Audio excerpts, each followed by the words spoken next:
Okay, so just before we start any of these stretches, there's just one thing I want to say to you, and that is, from the research that I have read, people seem to get the most benefit from stretching not too much into pain, so gentle stretching. So rather than really trying to force this range of motion, just stretch to where you feel a slight discomfort and you can tolerate it and you can hold that position for time. Hold it in that position and just stay there, so don't push it too hard. So the first stretch we're going to do is a flexion stretch. So we're trying to improve this upward reaching movement. So what you can do is grab a broomstick, sit on a chair and position the broomstick a little bit far away from you. From here, all you need to do is push your arm out and just feel wherever you feel that stretch and pause. You can hold that there for as long as you want and then come back in. So you could make it dynamic if you want to, or you just push it out and hold. Obviously, the further out you go, the more flexion you're going to get in the shoulder. Now, if this is too easy, what you can do is start with the broomstick farther away and then just lean forwards into it. So as I lean forwards, I'm getting more flexion through the shoulder. Feel where you feel that stretch just starting to come on and hold. You can use your other hand here for support or your other elbow for support and hold. I would suggest start with about 20 seconds and build it up to about a minute. Obviously, if you feel pain, then just stop.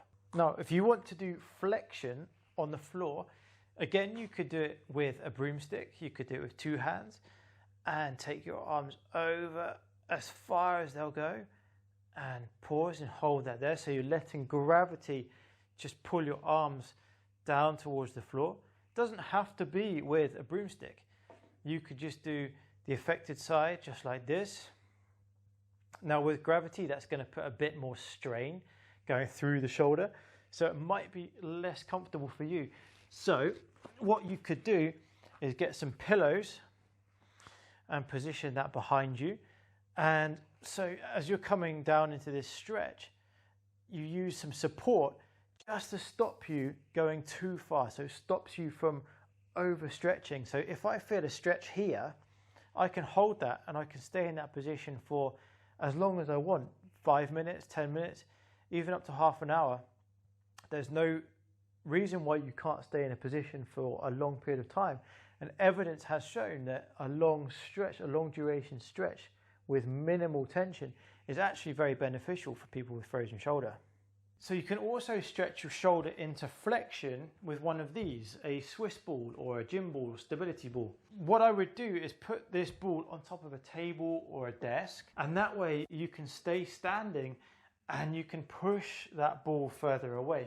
So what you need to do, position it towards the end of your desk or table, put your hand on the ball and just simply roll it forwards, roll the ball forwards. And what you'll notice is that as I roll the ball forwards, you can see my shoulder going through this flexion and back to neutral, flexion and back to neutral. So just go to wherever you feel comfortable, pause, and then roll it back in. Now, if that's too easy and you want to progress that a little bit more, what you can do is put your hand on your table or your desk and lean forwards just that little bit more and roll the ball forwards, leaning into that. Pause, and then bring yourself back up. So you could do this for repetitions. I would do probably about 15 repetitions, hold, and just make sure you're not going into pain. So you don't want to be stretching and causing pain. Now, if you want to bring your arm into an extension stretch, what you can do is grab your broomstick and position it up against a wall. If you have a ledge like this, this is brilliant because it's going to help to stop the broomstick slipping. So what you can do, grab the end of your broomstick, face the wall and just gently step forwards. And as you step forward, you'll notice that your shoulder is coming into extension. When you feel the stretch, just pause and just hold that there for a period of time. And then to ease that tension, you can just step back. Obviously, the further you go, the more intense that stretch is going to be.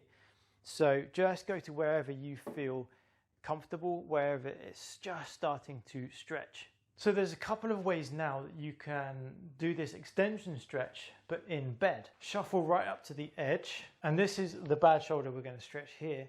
You could just drop this shoulder or drop this arm straight off the bed and just let it hang and just keep it there for as long as you're comfortable to. If you want to increase the intensity of this stretch, what you can do is just add a little bit of extra weight, like a can of beans or something, and just hold that in your hand and just let that pull you down. Stay in that position for as long as you can. So now we'll move on to external rotation. You can do this using your broomstick. What I would do is start with my bad arm bent to 90 degrees from the elbow, and then just grab your broomstick from here. Now with the good arm, you can push that arm just out. And obviously the further out you go, the more you're going to have to swing around this way. But just go to wherever you feel comfortable, pause, and then relieve that tension. So I'm pushing this way across. Push, pause, and then relieve that tension. Now, one thing that might happen during this external rotation exercise is that you might notice that your elbow comes away from your body. And that's what you do not want to do. So make sure your elbow is squeezed into your sides as much as you can. And what you could do just to make it more challenging is put a rolled up towel just in here. So if I put a rolled up towel, you can put the towel in there and squeeze that in there. And you can do the same thing, push it outwards. Now there's one more thing you can do for this external rotation. When you are in bed, you can use towels again to limit the amount you're going out into this external rotation. So you can stack up a load of towels or cushions, and you can use that to stop you going too far. Now, as you can see, I've got a weight here in my hand. So that's just going to add to the resistance, just add to the amount of downward pressure. Keep it there and hold. And you can hold this for as long as bearable, really, up to half an hour or 45 minutes. So the last stretch or mobility exercise that I'm going to show you is something called a pendulum swing. Now you could do this with a small can of beans, or you could do this with a small dumbbell if you have them at home. I've got a 4 kilo dumbbell here, but that might be a bit too heavy for some of you. So a kind of a 4 pound dumbbell should be fine, or a 2 kilo dumbbell. So what you're going to do is find something that you can put some weight through, something you can hold on to for stability. Bend forwards and let your arm just hang. Now the first thing you want to try and do here is just to relax all of the muscles in your shoulder. So you're trying to let that joint just sort of gap, just let that shoulder just have a bit of traction going through it. Then from here, using your body, I'm exaggerating slightly, but using your body, allow your arm to swing. What you don't want to be doing is staying rigid and doing it with just your arm muscles, because you're trying to move the joint and not strengthen the muscles. So use your body to just let that arm swing and just focus on trying to keep that shoulder relaxed, trying not to use your shoulder muscles to move the weight.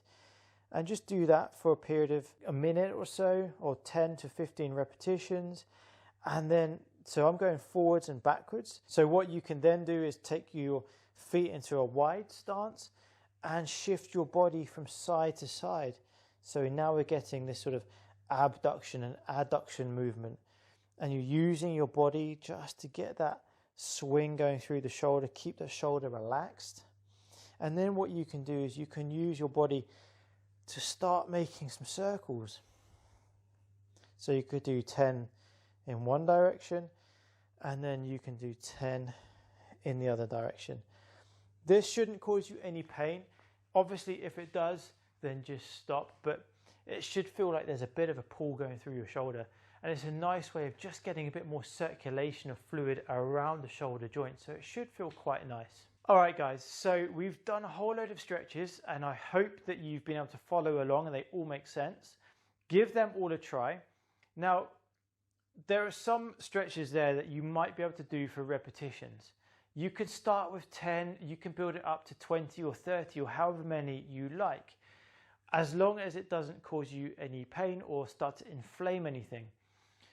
There are some exercises that you might need to just hold a position for, in which case you can hold for either as long as you're able to stabilize yourself, or for example, if it's an exercise where you're lying down, then you can potentially hold a stretch for up to 45 minutes, as long as you're stretching not into any pain and you're able to tolerate that stretch for that amount of time. Now, some of you might be wondering, should you stretch into pain? And the short answer is no. Do not stretch into pain. Let's say you're scaling at 1 to 10 out of pain, with 10 being the most. Only go into about 1 or 2 out of 10 for pain. So it's very, very minor pain. And then also some of you might be wondering, how often should you do this? I would say you could do this every day if you wanted. You could do it up to 2 to 3 times a day. Now, obviously it depends on which stretches you're doing and how long they're going to take and how much time you have available. Pick and choose these, as many as you like, and do them as often as you like, but obviously keep them within doable limits. What I will say is that the more you do this, the more consistent you are with these stretches, the greater you can expect to see results. Now, just one other point, what I mentioned earlier is that frozen shoulder is more common in people with high cholesterol, diabetes as well. So it's worth just considering that maybe some dietary interventions could help you. If you are diabetic, or you've got high blood sugar levels, or your cholesterol levels are slightly too high, then why don't you use this as an opportunity to start improving your diet? If you can manage to get your blood sugar levels down, then potentially, who knows, potentially it might help to speed up your recovery. A couple of other things. Make sure you're going to bed at a decent time. Between 10 p.m. and 2 p.m. is when your body is best suited for physical repair.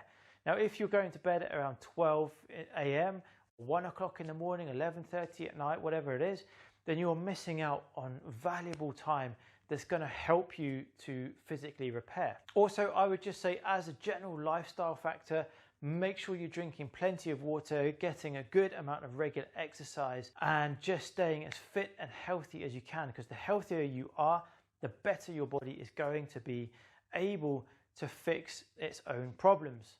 So guys, I hope you found that video helpful today. I'm sure it's a fairly long video, so I hope you stuck right through to